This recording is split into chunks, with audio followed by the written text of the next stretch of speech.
Conquering through tears. Yes. Us men have been taught a lie our whole lives. Real men don't cry. Ever heard that one? Let us demolish that lie right here and right now. Do we have any men who cry in this room? Men don't cry if they have a hard heart. I don't know what you cried about the last time you cried. Maybe the suffering of a family member. Maybe your own sin. Maybe it was the tears of joy. You were crying. And as we get into this, let me say, I don't have a reputation of being an emotional person, let's say like that. But there's something about the Word of God, just how it hits you, how it touches you. What do you cry about? I remember even talking about the prayer room today at the GLC, I was crying. Come on, Kaspar. I was crying over my own sin. I was crying over my sins as a husband.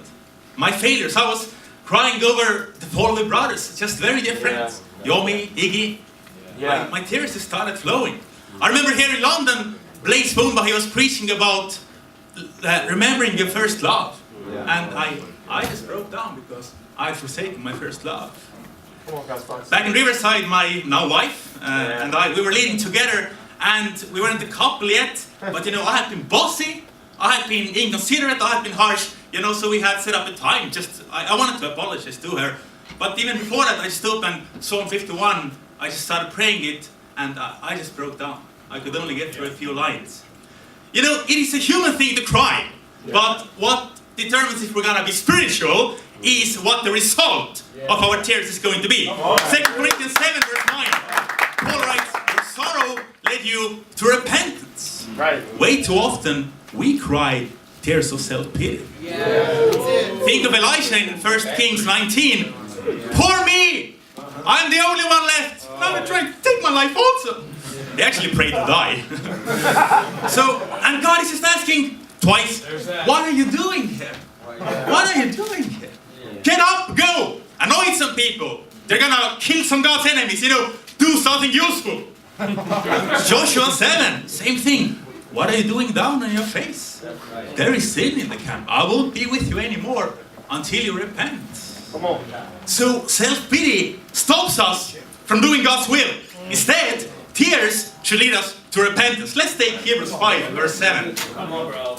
Let us look at Jesus' tears. Come on, Kaspar. Hebrews 5, verse 7. Preach. During the days of Jesus' life on earth, he offered up prayers and petitions with fervent cries and tears to the one who could save him from death. And he was heard because of his reverent submission. Come on. So we as men of God, we have to learn how to pour out our tears first and foremost in prayer. When we're crying, sometimes we think we cannot pray. Well, that is the perfect time to pray. And prayer is where the conquering is done. Before we can even think about conquering anything else, it is done in prayer. What did Jesus have to conquer in prayer? His own will. Come on. He expressed his will, but he cried out to God until he was ready to do God's will. And when he came out of Gethsemane, he was ready to conquer. Because he had already won the battle in prayer. The disciples, they were in self-pity. Jesus' message to them, same message as always. Come on, get up, let's go. Always the same message. In which area do you find it difficult to do God's will? What is it? We can ask from God whatever we desire, but then do we go to God until we're ready to do His will? Come on, bro. If you come out of your prayer ready to submit to God's will, you're ready to conquer. Come on. Whether it be a Bible study, a deep time, whatever talent, you are ready to conquer. And if we're not submissive to God's will, there's not a chance we're gonna conquer.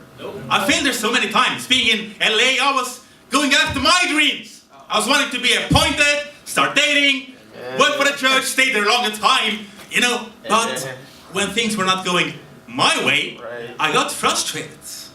That's not what I asked for, God.